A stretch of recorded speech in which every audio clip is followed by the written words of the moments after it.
بسم الله الرحمن الرحيم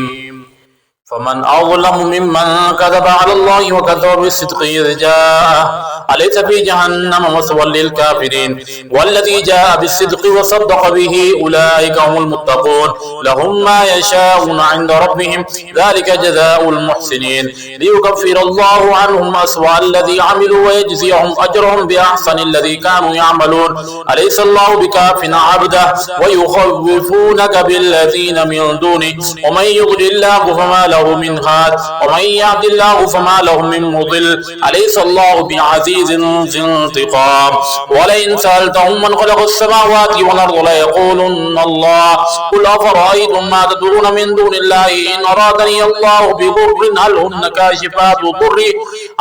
كاشفات ضره أو أرادني برحمة هل هن ممسكات رحمتي قل حسبي الله عليه يتوكل المتوكلون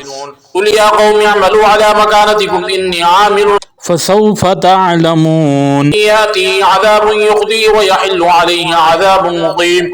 إنا أنزلنا عليك الكتاب للناس بالحق فمن اهتدى فلنفسه ومن ضل فإنما يضل عليها وما أنت عليهم بوكيل الله يتوفى الأنفس حين موتها والتي لم تمت في منامها فيمسك التي قضى عليها الموت ويرسل الأخرى إلى أجل مسمى إن في ذلك لآيات لقوم يتفكرون أم اتخذوا من دون الله شفعاء قل أولو كانوا لا يملكون شيئا ولا يعقلون قل لله الشفاعة جميعا له ملك السماوات والأرض ثم إليه ترجعون وإذا ذكر الله وحده اشمأزت قلوب الذين لا يؤمنون بالآخرة وإذا ذكر الذين من دونه إذا هم يستبشرون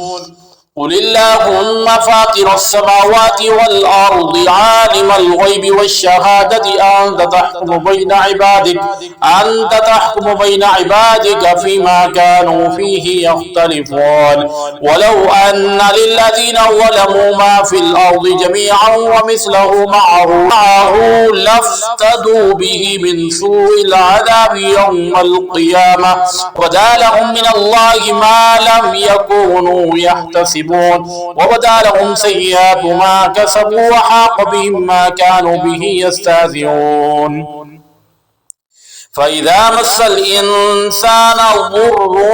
دعانا ثم إذا خولناه نعمة منا قال إنما أوتيته على علم بل هي فتنة ولكن أكثرهم لا يعلمون قد قالها الذين من قبلهم فما أغنى عنهم ما كانوا يكسبون فأصابهم سيئات ما كسبوا والذين ظلموا من هؤلاء